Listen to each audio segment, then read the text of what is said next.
Hey friends, today we are working on a 2010 Ford Fusion SEL all-wheel drive to be exact.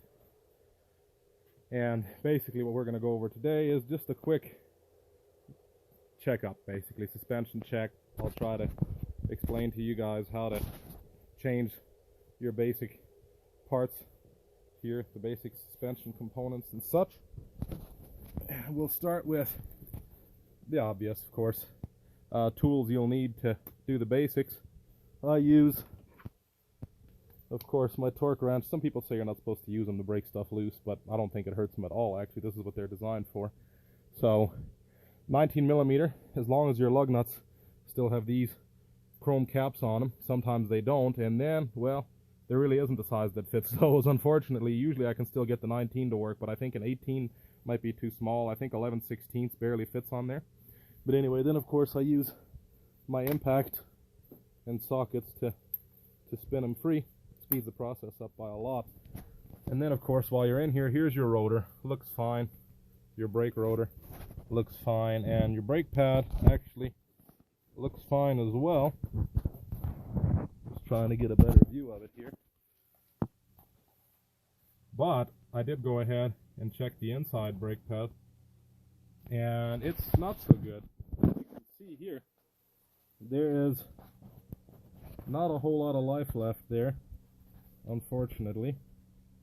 So that might need to be changed here shortly. So this little hole here is where you look, and you can see that right there is about where the brake pad starts, and in behind that is the life you have, and it's not much. It's not much at all. So I might go ahead and change that yet, but to change your brake pads, all you would do is take these bolts out here, that one, and then the other one on the bottom there, and pull your caliper off, and you should be able to access brake pads pretty easily. And they're cheap online. You can find them on eBay or the like. And they're, like I said, they're easy to change. What you do need sometimes is to compress these calipers. Just a brake spreader. I mean, you can get those cheap online too. Sometimes the caliper pistons have to be turned in, and you will usually be able to tell by the piston. If it's got 2 notches in it, typically that means it's going to have to be turned in. And what you do then is you have to get a kit or something that you can put on that piston and turn it typically clockwise while you're putting pressure on it inwards. And like I said, they make the kits online. They're very easy to use. And anyway, this car's got 2 different lower control arms. You got your front and your rear, and one comes from there and one goes there. Instead of having just one piece, they've got 2. Why, I don't know, because that means 2 separate ball joints. But to change those, of course, you would take these bolts out, these nuts off, probably be the same, just your basic socket set, probably a 19 to 21 millimeter, I would say, guess at the biggest. And you would pull those out, and then on the inside there is a gap to the left of that control arm in there. You see how it goes in there. It's hard to do the recording and everything at once here, but I'll try to point at it here. So right in behind there is a hole, and that's where your bolt goes in there, your nut goes in there. To release that, you unbolt that, and you might have to press it out of here, and then sometimes you got to hammer them a bit. I back the nut off, and then I pound it with a hammer until it pops out if necessary. They're usually not very hard to change, but you also have to take this off here as well. This is your fork that comes over from your strut, and you'd have to unbolt it. There's another nut on that side, of course, and then you'd have to take that off. That would be the same for pulling the strut out. This one has a new strut in the front, actually, as you can see, and that brings us to the strut.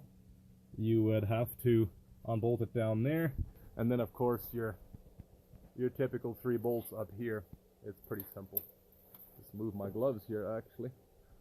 In an hour I'm going to wonder where my gloves went, and I'm not going to be able to find them. But anyway, there you got typically 3 bolts up there. You undo those and take it off here. You might actually have to drop the you might actually have to take some more suspension apart in the front to get the strut out. But anyway, that brings us to the rest of it. You got your upper control arm here. Pretty basic as well. There's a bolt in there. Hard to see here, but yeah, that upper bolt there, and the same with here. You unbolt that, you unbolt this. I guess this would be part of your, what do they call it now? Your spindle, I guess, where your CV boot and shaft go, or your CV shaft comes in. So yeah, you would unbolt it here. And similar concept, it might be a little bit sticky, so I back the nut off and I pound on it if necessary. Try not to mess it up, of course. And that would be how to change your upper control arm. And actually, that would probably be the easiest way if you just took this control arm off to change the strut. I've never done it on these, so I wouldn't even know. But I would imagine that that would be the easiest way. And then, of course, to change your strut, the easiest way might actually be to just back that bolt off as well. And then put a little bit of something in there to release it. And you can tell there's a notch there, right? When you get the new strut, it slides right in that gap, and this is how you line it up. And then, of course, here you got your sway bar links. Pretty simple. Typically, they've got a notch in the middle for an Allen key to hold them so they don't spin in here, because that can be a pain in the butt. And then you got to use a wrench and an Allen key to hold them tight. Same with the bottom. And then, of course, you got your tie rods here. This one's new as well. And you got to pull this pin out, which isn't super hard, and then take the nut off, and then, yeah, typically even just tap it once with a hammer and it should be loose. And then you gotta have 2 wrenches here and back that bolt off, and then this just spins off freely. And for the inner one, you just take this off, you compress this clamp, pop it back, pull the boot back, and then in there's probably some threads that you can use to screw it right out of the steering rack, actually. So pretty simple. And then the lower control arms here, you can see there's a bolt over there, and that comes out, and then that should be easy to take that out. These bushings look a little bit weathered for sure, but they should be okay still. And then those, it's hard to see in there, but that other control arm would be about the same thing. And yeah, that's pretty much it, I think. There's not much to it. If you want to separate the caliper from the bracket, then you just take these bolts out, of course. And sometimes these sliders get sticky. If you have one brake pad wearing more than another, or sideways, or your brakes, you've got one side brake, like the car's pulling to the left or to the right, it might mean that your sliders are seized. And to fix that, you just have to unbolt them, separate them, and then you got to work these free. Sometimes they get, you got to pull these boots back, and sometimes they get dry in there, or they start to seize. It can be a pain in the butt. That'll be a tedious process. I've used a pipe wrench in the past if I had to spin these free, but then you got to lubricate them, make sure they slide in and out freely, and you should be good. So basically, if your car, when you hit the brakes, it pulls to the right, then most likely that would mean that this side would be seized, because this side is seized. It can't clamp as much over here, so less braking, more braking on the right, and therefore the natural yaw reaction will be to the right.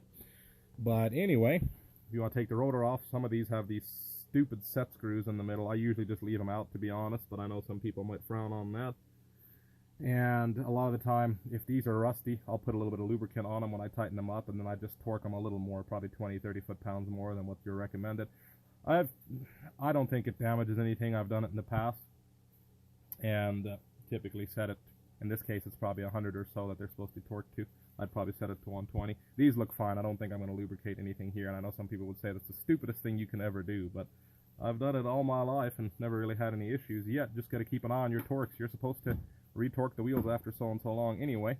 And your CV shaft, I guess, is one thing I didn't really mention yet. If you need to check your CV boots, of course.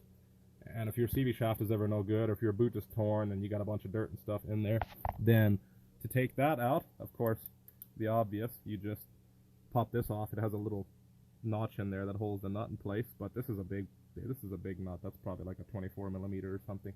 But yeah, you unscrew that, and then of course you might have to separate the suspension some down here to get the shaft out, but it's going to be either bolted, or it's going to have one of those stupid lock rings, which appears to be the case on this one, where they have a ring on the shaft in the transmission, and you have to pry them out. And they make tools like forks that go in between the back of the CV shaft and the transmission. You got to pound them out sometimes, but there's plenty of videos online of that, I'm sure. And yeah, just a basic overview here real quick.